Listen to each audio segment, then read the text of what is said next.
తుమ్మల నాగేశ్వరరావు నిన్న స్పీచ్లో ఏమంటాడంటే, ఇగో రైతులకు దీర్ఘకాలిక పంట రుణాలు మాఫీ చేస్తామని చెప్పలేదు, స్వల్పకాలిక పంట రుణాలు మాత్రమే చేస్తామని చెప్పామంతే. ఇప్పుడు ఈ మాటకి నన్ను ఏమనాలో చెప్పండి ఒకసారి. తుమ్మల నాగేశ్వరరావు గతాన్ని చెప్పినటువంటి మాటలు ఇగో కిందనే ఉంటాయి. ఫస్ట్ ఆయన అన్నటువంటి మాట విన్నాక ఈ మాట విందాం. ఆనాడు దీర్ఘకాలిక స్వల్పకాలిక చెప్పినాడు, మనకి ఏం చెప్పిండు? కాంగ్రెస్ వాళ్ళు మేనిఫెస్టో పెట్టుకున్నాక వరంగల్ రైతు డిక్లరేషన్లో ఏమని పెట్టుకున్నారు చూపెట్టమంటారా? ఇగో ఇప్పుడు ఈ దొంగల గురించి మాట్లాడాలంటే ఒకసారి చూడండి. కేసీఆర్ చేయలేడు కాబట్టే కేసీఆర్ను ఫామ్ హౌస్లో వండబెట్టి మిమ్మల్ని తెచ్చుకుంటే మీరు చేసిందేందా? మీరు రైతు డిక్లరేషన్లో ఏమి ఇచ్చిర్రా హామీ? అన్నారా లేదా చూడు. స్వల్పకాలిక దీర్ఘకాలిక ఏమన్నా ఉన్నదా? మరి ఇప్పుడు చూద్దాం. ఇక ఇప్పుడు తెలిసిపోవాలన్నీ, పాలకు పాలు నీళ్ళకి నీళ్ళు అన్ని తేలిపోవాలి. ఇగో ఇలాంటి దొంగలు అంటారా ఇంకేమని అంటారా ఒకసారి చూడండి. సాక్ష్యం లేకపోతే ఒకటి, సాక్ష్యం ఉంటే ఇంకొకటి. ఆ రోజు మాట్లాడినటువంటి మాటలు ఏంటి, ఆ రోజు వాళ్ళు పెట్టుకున్న మేనిఫెస్టోలో ఆ అంశం ఏంటిదో ఒకసారి చూడండి. ఇలా తుమ్మల నాగేశ్వరరావు మాట్లాడతాడు. మరి ఇలా అనమంటారా వదిలేయమంటారా? ఇగో రైతు డిక్లరేషన్ అమలు కావాలంటే కాంగ్రెస్ రావాలి. ఈ చూడరు ఒకసారి. కాంగ్రెస్ ప్రభుత్వం ఏర్పడిన వెంటనే ఏకకాలంలో 2 లక్షల రైతు రుణమాఫీ అన్నారా? రైతులందరికీ వెంటనే ఏకకాలంలో రైతు రుణమాఫీ. దీన్ని ఏమని చెప్పారు? రైతులకు రుణమాఫీ చేస్తామని చెప్పలేదా? ఇక్కడ స్వల్పకాలిక దీర్ఘకాలిక బ్యాంకుల ప్రాబ్లం ఉంటే లేకపోతే ఇంకో అరే అది పెడితే మళ్ళీ దీని కింద ఉన్నది. మరి దీని ముచ్చట మాట్లాడమంటారా? కౌలు రైతులకు కూడా 15,000 ఇస్తామన్నారు, ఇచ్చిండ్రా? ఇంకా రైతు కూలీలకు కూడా 12,000 ఇస్తామన్నారు. ఒకే ఒక్కసారి 6,000 రూపాయలు చూపించారు, కథం పతలే కూడా పోయారు. దొంగలు అనకపోతే ఇంకేమంటారు చెప్పండి? ఇలా దొంగలు అనకపోతే ఇంకేమంటారు? అడుగుదామా వద్దా, ఇడిచిపెడదామా అని ఇలా అనాల్సి వస్తుంది. ఇలా ఇంత క్లియర్గా కనిపిస్తుంది, ఇంత దారుణమా? ఇగో వీళ్ళే చెప్పారు, మేము ఆ రోజు ఇస్తామని చెప్పిందే వీళ్ళు. ఇవాళ ఏం మాట్లాడుతుండే వినండి ఒకసారి. ఇగో మాకు పంట రుణాలంటే రైతుకు చాలా రకాల రుణాలు ఉంటాయి, దీర్ఘకాలిక రుణాలు ఉంటాయి. ఇది ఎరకలేదా? ఈ సోయి ఇప్పుడు వచ్చిందా? రుణాలంటే రకరకాల రుణాలు ఉంటాయి. ఇప్పుడు చెప్తురా ఈ ముచ్చట. బా అప్పుడు చెప్పిన మాటలు వింటే ఒకటొకటి కింద ఉన్నాయి, ఇంకా చూపిస్తా నేను. ఇవి కాదు, ఇంకా రేవంత్ రెడ్డి చెప్పిన మాటలు వింటే పరేషాన్ అయిపోతారు. 2 లక్షల కంటే పైనున్నోళ్ళు కట్టుకోండ్రి, నేను మాఫీ చేపిస్తా, మీరేం టెన్షన్ పడుకోండి, 2 లక్షల పైన ఉన్నోళ్ళు కట్టుకోండి అని చెప్పారు ఈ దొంగలు. ఎవడు చెప్పమన్నాడు మిమ్మల్ని? ఎవడు అడగమన్నాడు మిమ్మల్ని? ఇగో ఉంటాయి. అదేవిధంగా స్వల్పకాలిక రుణాలు ఉంటాయి. రాష్ట్ర ప్రభుత్వం ఇచ్చినటువంటి మాట పంట రుణాలు అంటే స్వల్పకాలిక రుణాలు. అది మాకు ఇది మంచిగా మేనిఫెస్టోలో పెట్టుకోవచ్చు, ఇది మంచిగా గ్యారంటీ కార్డులో పెట్టచ్చు, ఇది మంచిగా రైతు రెగ్యులేషన్లో కూడా పెట్టచ్చు. కానీ పెట్టరు. హామీలు అంటే గిట్లుంటాయి. ఇగో ఇప్పటిదాకా కొంతమందికి అనుమానం ఉండే, అన్న మాట తప్పుతారు అంటే ఎట్లా తప్పుతారు అంటే చెప్పేటప్పుడు ఒకటి చెప్తారు, తర్వాత దాంట్లో మెలిక పెడతారు. ఏం మెలిక అంటే ఒక గివి మెలికలు. ఇప్పుడట దీర్ఘకాలిక స్వల్పకాలిక ఒక్క రైతుతోని చెప్పి చూడు. ఊర్లకు ఒక రైతు దగ్గర మైక్ పెడతానని ఇప్పుడు అన్న ఇది దీర్ఘకాలికమా స్వల్పకాలికమా అంటే అన్నోడోడు ఆ సన్నాసి అని చెప్తాను కొట్టాలంటాడు. ఎందుకంటే మనకు అది ఎరకలేదు. లోన్ తీసుకున్నాడు, రెన్యువల్ చేసుకుంటున్నాడు. దీర్ఘకాలికమైంది స్వల్పకాలికమైంది. ఆయన రైతు కాదా? ఆయన రుణం కాదా? పంట రుణం కాదా? అంటే మీ తమాషా ఏంటంటే స్వల్పకాలిక రుణాలకు మాత్రమే చేస్తానని నువ్వు ఒక్కసారి చూపెట్టు, యానన్ను ఉంటే చూపెట్టు, ఒక్కరు చూపెట్టుర్రి. స్వల్పకాలిక రుణాలకు మాత్రమే మాఫీ చేస్తామని చెప్పి తుమ్మల కానీ రేవంత్ రెడ్డి కానీ బట్టి విక్రమార్క కానీ ఎవరన్నా ఒకరిని చెప్పమను అని చెప్పి రైతులు అడుగుతురు. ఇలా ఇగో మాకు 40 బ్యాంకులు ఇచ్చినటువంటి ఖాతాదారులందరికీ మేము ఇచ్చినటువంటి భరోసా, మేము ఇచ్చినటువంటి పూచి 25 లక్షల మందికి 21,000 కోట్లు మొదటి సంవత్సరంలో ఇచ్చినటువంటి ఏకైక ప్రభుత్వం రేవంత్ రెడ్డి గారి ప్రభుత్వం అని చెప్పి మీకు సిగ్గుండాలి. ఒక్కరు కూడా సప్పట్లు కొడతారు చూసిరా? రైతులు ఒక్కరు కూడా సప్పట కొడతలే, ఒక్కరు కూడా రుణమాఫీ కాలేదు. ఆడు ఉన్నోళ్ళకి ఈ ముఖం చూడరు, జూమ్ చేయవా? ఇలా ఇగో అంతా నోరు తెరిచిర్రు. ఇంట్లో రుణమాఫీ కానీ రైతులను ఒక 100 మంది ఉంటారు. ఇళ్ళనే ఈడ ఉన్నటువంటి ఈ 200-300 మంది 200 మందిలో 100 మంది ఉంటారు. ఈయన రుణమాఫీ కానటువంటి రైతులు 45,000 కోట్లు ఉన్నాయి. అంతగానో మాఫీ చేయాల్సి వస్తుందని చెప్పి బడ్జెట్లో పెట్టుకున్నది మీరు. చివరికి 31,000 కోట్లు అని చెప్పి ఫైనల్ చేసింది మీరు. చేసింది 21,000 కోట్లు. మరి 45,000 కోట్లు ఏడకెళ్ళి వచ్చినాయి లెక్క అంటే మీ తమాషా అన్నట్టు. అంటే తెప్పించుకొని చూసి అవసరం ఉన్నట్టు చేసిరంటారు, నీకు అవసరం ఉన్నట్టు చేసుకున్నావు అన్నట్టు. ఇక అందులో కాంగ్రెస్ వాళ్ళకే కాలేదని నాకు నిన్న కూడా ఒక జిల్లా అధ్యక్షుడు అయ్యేటువంటి స్థాయి కలిగినటువంటి నాయకుడు, ఆయన పేరు కూడా ఆల్రెడీ జిల్లా అధ్యక్ష రేసులో పత్రికలలో చాలాసార్లు వచ్చింది. ఆయన ఫోన్ చేసి చెప్పిండు నాకు, ఎస్ నాకే కాలేదన్న మాఫీ, నాకే చేయలేదు మా కాంగ్రెస్ ప్రభుత్వం అని చెప్పిండు, నాకే రాలే రైతు భరోసా ఇప్పటిదాకా 3 సార్లు అని చెప్పిండు, నాకే కరెంటు సగం వస్తలేదన్నాడు, నాకే యూరియా దొరకలేదని చెప్పిండు. జిల్లా అధ్యక్షుడు రేసులో పనిచేసినటువంటి వ్యక్తి ఆయన. ఆ స్థాయి వ్యక్తి చెప్పిన తర్వాత ఇంకా ఏమడిచిందా మీ ప్రభుత్వం? అన్ని పిచ్చి మాటలు మాట్లాడతారు ఇంకా అని ఇక్కడ కామెంట్ చేస్తున్నారు. ఇక చూడండి, ఇదే తుమ్మల నాగేశ్వరరావు గతంలో మాట్లాడిన మాటలు.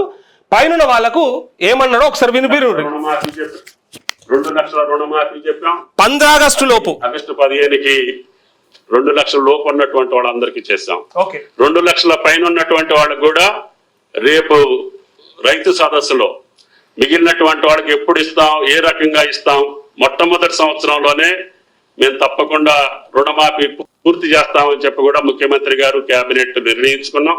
తప్పకుండా ఆ కార్యక్రమాన్ని కూడా పూర్తి చేసే బాధ్యత. ఎవడు చెప్పమన్నాడు ఈ సిపాయి ముచ్చట్లు, శాతగాని ముచ్చట్లు ఎవడు చెప్పమన్నాడు? ఇలా మేము అనలేదు, మాకు తెలియదు, మేము మర్చిపోయినాం, అబా దబా జబా అన్నట్టు అయిపోయింది మీ పరిస్థితి. ఇది మీ బతుకులు, ఇవి మీ మాటలు అని కింద కామెంట్లు ఇగో మీరు ఎన్నన్నా చూడరు. ఇంకా ఇగో ఇది ప్రధానమంత్రికి రాసినటువంటి లెటర్. నేను ఇంతకుముందు కూడా చాలాసార్లు చూపించిన, ఇది పిఎంకు రాసినటువంటి లెటర్లా క్లియర్గా వీలే చెప్పిర్రు. పైన ఉన్నవి కూడా మేము కంప్లీట్ చేస్తామని చెప్పారు. 2వ పేజీలో ఉంటుంది అది. ఫస్ట్ పేజీలోనేమో ఎంత చేసిరనే విషయాన్ని పెట్టిర్రు. ఇలా 2వ పేజీ లేనట్టుంది, నేను చూపిస్తాను. మన దగ్గర ఉన్నది ఆ 2వ పేజు. పైన ఉన్నటువంటి వాళ్ళకు కట్టుకోగానే వెంటనే వాళ్ళకు షెడ్యూల్ రిలీజ్ చేస్తామని చెప్పి ప్రధానమంత్రికి లెటర్ రాసిండు. ఇంత సిగ్గు లేకుండా అబద్ధాలు ఎలా చెప్తారు మంత్రి గారు అంటే, నాది 1,30,000 ఉంది. ఎందుకు కాలేదు మరి? సిగ్గు ఉండాలి చెప్పడానికి. మాది కాదు 1,18,000 అని. చూసిరా? ఇట్లా క్లియర్గా కనిపిస్తా ఉందా లేదా? ఇంకో ఇజ్జత్ మొత్తం బజార్లో వేసిండ్రు మీరు అంటూ, ఇగో నాది 1,52,000 ఉంది. ఒరేయ్ సన్నాసుడా, ఇంకా మా ఫాదర్కి అవలేదురా అంటూ ఇక ఇంతకంటే మాటలు, ఇంతకంటే ఇంకా నాకేమన్నా ఏమన్నా షోక? ఇలా తిట్టుడు, ఇలా నానుడు. వాళ్ళే ఇట్లాంటి మాటలు మాట్లాడితే అబద్ధాలను కాబట్టి రైతులు ఏమంటారో వినిపిస్తున్నాం. కావాలంటే చూడండి. ఇంకా ఏమంటారు, ఇక యూరియా యాప్ గురించి ఇప్పటికిప్పుడు మీ అందరికీ తెలియాల్సినటువంటి విషయం, యాప్లో యూరియా దొరకలేదని చచ్చిపోతుంటే రైతులు, ఈయన మాట్లాడే మాటలు ఏంటంటే ఎవడు చెప్పిండు అన్నట్టు మాట్లాడుతుండే. ఇక చూడురి, ఇక ఇంటికాడుండి యూరియాని బుక్ చేసుకుంటున్నారు, అదేవిధంగా ఎరువులన్నింటినీ బుక్ చేసుకుంటున్నారు. చూడురా మంత్రి మాట చూడురి.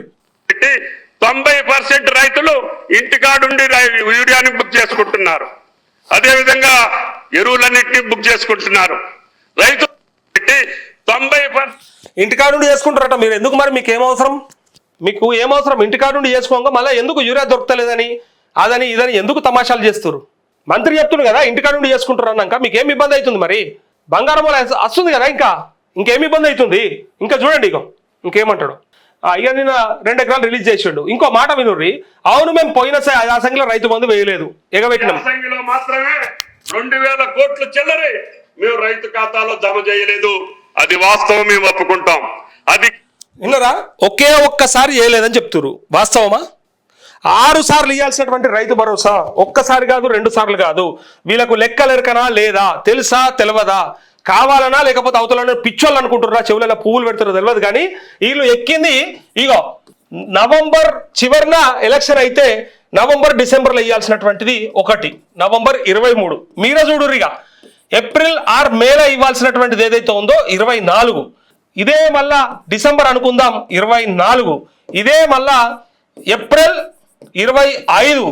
ఇదే మళ్ళా నవంబర్ ఆర్ డిసెంబర్ 25.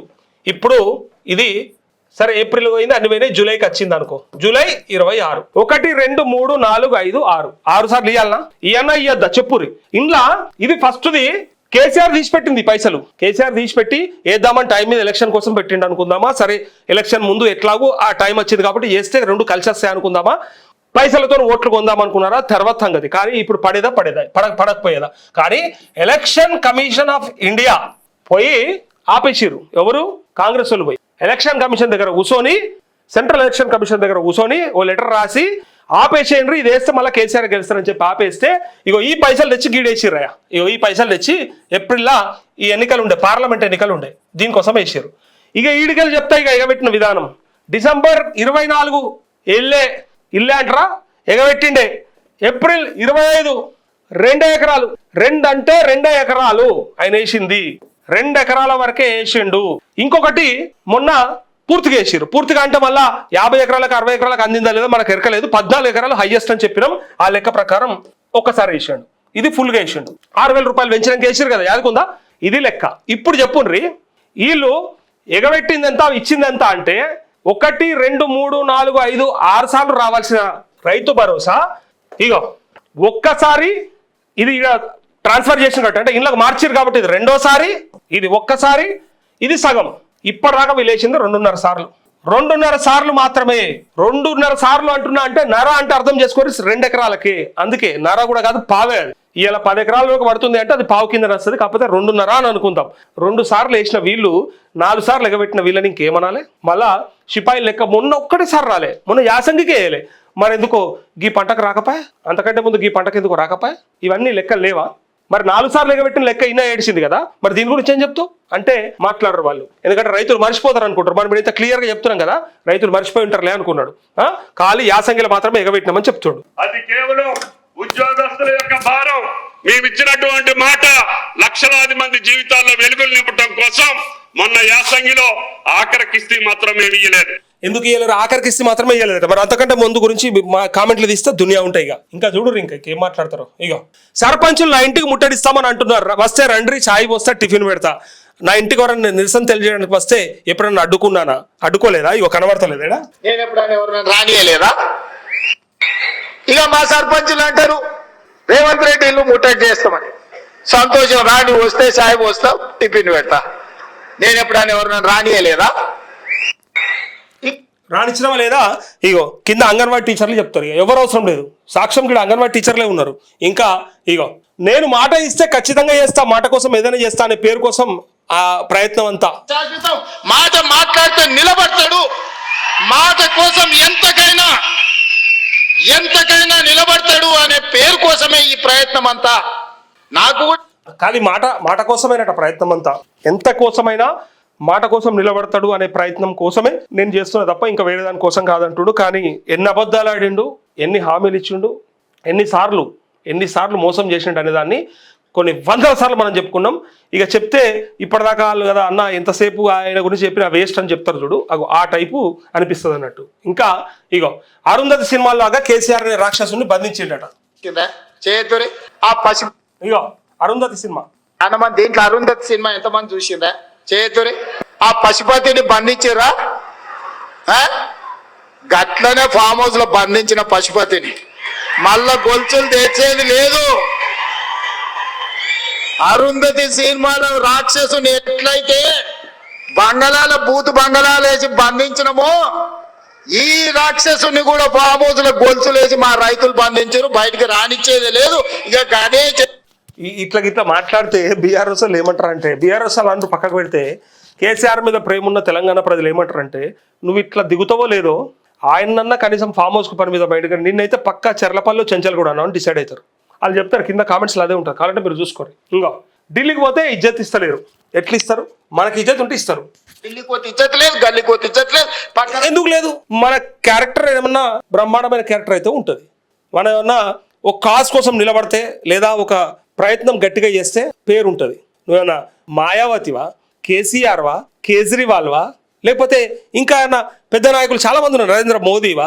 ఇజ్జత్ ఎట్లా వస్తుంది అంటే ఏదైనా ఒక కాజ్ కోసం, ఒక రాష్ట్రం కోసం, ఒక వర్గం కోసం, సమాజం కోసం ఎవరైతే ప్రాణం పెడతారో, ఎవరైతే ప్రయత్నం చేస్తారో వాళ్ళకి కదా విలువచ్చేది.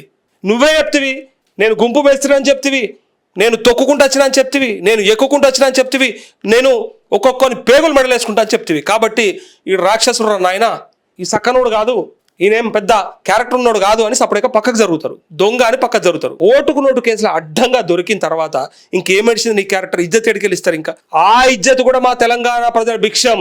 ఇలా ఒక దగ్గరకు పోతే రాష్ట్ర ముఖ్య అందులో కూడా పేరు సక్క విలుస్తలేరు, అదే విషయం. చాలా మంది మర్చిపోతారు. రాష్ట్ర ప్రజలు పెట్టినటువంటి భిక్షంతోని ఇలా ముఖ్యమంత్రి పదవి వస్తే ఆ ముఖ్యమంత్రి అని పిలుస్తున్నారు అంటే అది మా భిక్షమే తప్ప నీ కష్టం ఏం లేదడ. నువ్వేమి చేయలే, తెలంగాణ కోసం ఏం చేయలే, తెలంగాణ ప్రజల కోసం కూడా ఏం చేయలే, ఎక్కినంగా చేయలే, ఎక్కకముందు అసలే చేయలే. ఎప్పటికైనా నీ స్వార్థం కోసం ఆలోచించినావు, ఎప్పటికైనా నీ కోసమే ప్రయత్నం చేసుకున్నావు తప్ప ప్రజలను ఉద్ధరించడానికి కాదు. నీ ఆలోచన ఏందో కూడా గతంలో చాలాసార్లు చెప్పినావు. నా లక్ష్యం కేసీఆర్ని ఫామ్ హౌస్లో పెట్టుడు, ఈ రాష్ట్ర ముఖ్యమంత్రి అవడం చెప్పినావు. కానీ ఏనాడు కేసీఆర్ నా లక్ష్యం ఇది అని చెప్పలేడు. నా లక్ష్యం తెలంగాణ ప్రజల బాగోగులని చెప్పిండు. తెలంగాణకు నీళ్లు రావాలి, కరెంట్ రావాలి, రైతులు బాగుండాలి, పంటలు బాగా పండాలి, ప్రజలు బాగుండాలి అని చెప్పి కోరుకున్నది ఆయన లక్ష్యం. ఇది మీ ఇద్దరిలో ఉన్న తేడా. అందుకోసమే ఇజ్జత్ ఇయ్యరు. మనకు ఇజ్జత్ ఎట్లా ఇస్తారు? పక్క రాష్ట్రానికి పోతే పక్క రాష్ట్రం పోతే ఇజ్జత్ లేకుండా ఢిల్లీకి పోతే ఇజ్జత్ లేదు, గల్లీకి పోతే ఇజ్జత్ లేదు. పక్క రాష్ట్రానికి పోతే ఓయమ్మ ఇటు తెలంగాణ ఓళ్ళు తీసిరు ఇజ్జత్. ఏ సెంట్రల్ గవర్నమెంట్ నుంచి వచ్చిన అవార్డులు ఇజ్జత్ తీసినాయా? పర్ క్యాపిటల్ ఇన్కమ్ పెరగడంలో ఇజ్జత్ పోయిందా? ఎట్లా పోయింది? తలసరి ఆదాయం పెరగడంలో ఇజ్జత్ పోయిందా? ఈ ప్రపంచంలోనే అతిపెద్దమైన లిఫ్ట్ ఇరిగేషన్ ప్రాజెక్టు కట్టుకోవడంలో పోయిందా? దేంట్లో పోయింది? దేంట్లో పోయింది మన ఇజ్జత్? ఈ ప్రపంచంలో ఇన్ని దేశాలలో ఎక్కడ కూడా రైతులకు నేరుగా పెట్టుబడి సాయం అందిస్తలేరు కదా. ఈ రాష్ట్రం అందించడంలో ఇజ్జత్ పోయిందా? ఈ రాష్ట్రం బాగుపడితే ఇజ్జత్ పోయిందా? అందుకోసం అంటారు వాళ్ళు. దీంతో మాట్లాడితే ఏం అడుగుతాడో అన్నట్టుగా తప్పించుక పరిస్థితి ఉండే. ఎందుకు అడుగుతున్నావు మరి? సిగ్గెందుకు తీస్తున్నావు మరి? మన రాష్ట్రంది బిచ్చగా లెక్క ఎందుకు అడుగుకుంటున్నావు మరి అని కింద కామెంట్స్ ఉంటాయి, చూపిస్తాను మీకు నేను. ఏడికి పోయినా ఇజ్జత్ లేకుండా ఢిల్లీకి పోతే ఇజ్జత్ లేదు, గల్లీకి పోతే ఇజ్జత్ లేదు, పక్క రాష్ట్రానికి పోతే. గిట్లా చెప్పుకున్న ముఖ్యమంత్రి ఎక్కడ చూస్తామో మనం? ఒక ఊరు సర్పంచ్ ఉంటాడా? మీ అందరికి ఎరక, మీ ఊరు సర్పంచ్ ఉంటాడు. ఈ మాట కనుక ఆయన మాట్లాడితే మీరు ఏమంటారు చెప్పు. గంతే, ఇక ముఖ్యమంత్రి దాకా పెద్ద ముచ్చట అవసరం లేదు. మీ ఊరి సర్పంచ్ పక్క ఊరికి పోతే మనకి ఇజ్జత్ లేదు అని అంటే ఏం చెప్తారు చెప్పు. రాష్ట్రం వల్ల అంటారా? సన్నాసి, నువ్వు చక్కనోని కాదురా, నువ్వు లంగవురా, లపంగవురా, దొంగవురా, అందుకే ఇజ్జత్ లేదు. మన ఊరేం చేసిందిరా? ఊరికి వచ్చిన నష్టమైందిరా? ఊరు ఇప్పుడు కాకపోతే మేము ఎట్లానే చేసుకుంటాం, కానీ నువ్వేంద్రా బాయ్ నేను సర్పంచ్ గెలిపిస్తే ఇజ్జత్ లేదని చెప్తున్నావు అంటే నీ పతార లేదు కాబట్టి నేను అంటుర్రా బాయ్ అని అంటారు. ఊర్లలో సర్పంచ్లు అంటారా అన్నారా? ఇలా కింద చూడు, అలాంటి మా ఊర్లో సిగ్గులేని బతుకుతుండు ఈడు అని అంటారు. చూసిరా ఊర్లలో ఏమంటారు అంటే ఒక ఇట్లా అంటారు. మళ్ళీ నన్ను అంటే కావాలంటే నీ ఇజ్జత్ తీసుకో కానీ తెలంగాణ ఇజ్జత్ తీయకు సార్ చెప్పినా ఇగో ఇది వస్తుంది మాట. ఈ మాట వస్తుంది. కావాలంటే నీ ఇజ్జత్ తీసుకో. మీ చెత్త పనితనం గురించి మీరే సిగ్గు లేకుండా ఉల్లాసంగా ఉత్సాహంగా చెప్తున్నారు రేవంత్ అంటూ. పక్క రాష్ట్రం వాళ్ళకు కూడా తెలిసిపోయింది నువ్వు దొంగ అని, అందుకే ఇజ్జత్ ఇస్తలేరు. నన్ను ఏం చెప్పమంటారు చెప్పు. నేను అన్నది ఇదే, ఉన్నది ఇదే. నీ అంత ఇజ్జత్ తక్కువ తెలంగాణలో అయితే ఎవడూ లేడు. అయిపోయిందా ఆ కామెంట్? నీ అంత ఇజ్జత్ తక్కువ తెలంగాణలో ఎవ్వడు లేడు. ఎందుకంటే బయట పోతే ఎవరికైనా నుంచి ఇజ్జత్ ఉన్నది, తమరికి ఇజ్జత్ లేదు. మళ్ళీ మా అందరి ముందర చెప్పుకుంటున్నావు. నువ్వు పెద్ద లుచ్చా, ఇంకా దొంగనా కొడుకు, ఇంకా నీకంటే చిల్లరగాడు ఇండియా మొత్తంలో ఎవడు లేడు ఉండడు అని అందరికీ తెలిసిపోయింది. మరి ఏం చేద్దామని ఇంకా కామెంట్. మరి అట్లాంటి మాటలు పెట్టకుండా, అలాంటి మాటలు అలాంటి తిట్లు పెడితే నేను చదివితే నన్ను కూడా తీసుకుపోతారు అనామతం. నువ్వు ఒక సీఎంగా బిహేవ్ చేస్తే రేవంత్ రెడ్డి గారు అంటూ నువ్వు సీఎంగా బిహేవ్ చేయ అంటారు. ఎట్లాగూ నీకు ఇజ్జత్ లేదు, నువ్వు సీఎం పదవిలో ఉండి వేస్ట్ అని నువ్వే అంటున్నావు. ఇంకా ఎందుకు సీఎం పదవి ఉండి ఇజ్జత్ తీసుకుంటూ ఆ సీఎం పదవి శ్రీధర్ బాబుకి ఇస్తే బాగుంటుంది. సెల్ఫ్ రోస్టింగ్ అంటే ఇదేనేమో. నిన్నే నువ్వు బకరా చేసుకుంటున్నావు అని ఇంకా బూతులు. నీకు ఇక్కడనే ఇస్తారు ఇజ్జత్, ఇంకా ఢిల్లీలో నాకు గుంపు మేస్త్రి అంటే అర్థం తాగుబోతు కేసీఆర్ మొత్తం ఖరాబ్ చేసిందని చెప్తుండ్రా గుట్లే అని ఈ ఒక కామెంట్ ఇటు నుంచి. యాప్ 2 ఎవడరా నీకు ఓటేసింది? దొంగ లంగా కాకుంటే ఎలా చేస్తారు మరి? నీకు ఇజ్జత్ లేకపోతే తెలంగాణ మొత్తానికి ఉండనట్టు కాదరా లుచ్చా నీకు మరియు పచ్చకాంగీలకు. కనీసం ఈ సమెత్తు కుక్క బూతులే ఉన్నాయి అన్ని. ఇంత చదవలేదు నేను. మరి అలాంటప్పుడు నీకెందుకు బ్రో రాజకీయాలు? ఇంతకీ పక్క స్టేట్స్ వాళ్ళని ఏం అడగడానికి వెళ్ళావు చిట్టి నాయుడు అంటూ ఇగో ఇది నేను అడుగుతుంది. నువ్వేం అడగడానికి పోయినావు మరి? ఎందుకు అడుక్కుంటున్నావు మరి? పక్క రాష్ట్రం ఎందుకు బిచ్చం ఎత్తుకుంటున్నాం మరి? మనం ఉంటే ఉంటాం, తీసుకుంటే తీసుకుంటాం. రైతు బంధు లేవు అంటే ఊకుంటాం. లేకపోతే ఉద్యోగస్తులకు జీతాలు ఇవ్వంటే చెప్పాలకి. రైతులు యాక్సెప్ట్ చేసినట్టు వాళ్ళు కూడా యాక్సెప్ట్ చేస్తారు. ఇప్పుడు రైతులు 3 సార్లు వేయాల్సి 6 సార్లు రావాల్సిన రైతు భరోసా 2.5 సార్లు ఇస్తే మిగిలిన 3 సార్లు రాకపోతే ఏమన్నా అన్నారా? నేను 3.5 సార్లు రాకపోతే ఏమన్నా అడిగిర్రా? రుణమాఫీ సగం చేసి వదిలేస్తే వాళ్ళు ఏమన్నా అడిగిర్రా? ఎగ్జాక్ట్గా మిగతా వాళ్ళకు కూడా అదే చెప్పు. నేను ఇయ్యలేను, ముసలిలకు పింఛన్ ఇయ్యలేనని చెప్పు. వాళ్ళు అర్థం చేసుకుంటారు. లేకపోతే నేను ఏం చేయనా చేస్తారు. అందుకే ఇగో ఏడుపు మొక్కపోడ అంటూరు, అందుకే అడుక్కునే మొక్కపోడ అంటూరు. ఏం కర్మరా నాయన సీఎం అయ్యాడు కనకపు సింహాసం అని ఏదో సామెత ఉండే. ఢిల్లీ వరకు ఎందుకు బ్రో, హైదరాబాద్ గెలీలే ఎక్కువ నీకంటూ ఇక బాగా వెనకాలను నవ్వుతున్నారు. ఇంకా ఇగో తల ఊపుతున్నారు, నవ్వుతున్నారు. ఇంకా చేసిన పాత పనులు తెలిసినాయి అనుకుంటా. ఇగో ఫస్ట్ మనకి ఇజ్జత్ ఉంటేనేమో బాగుంటుండే, ఇంకా పాత ఎన్ని తీస్తున్నారు. ఇక నేను ఇప్పుడు నేనంటే నన్ను అంటారు, అన్న నువ్వే అంటావన్నా వాళ్ళు ఎవరు అంటలేరు అంటారు. కానీ వాళ్ళే అంటున్న మాటలన్నీ కూడా విన్నారు కదా.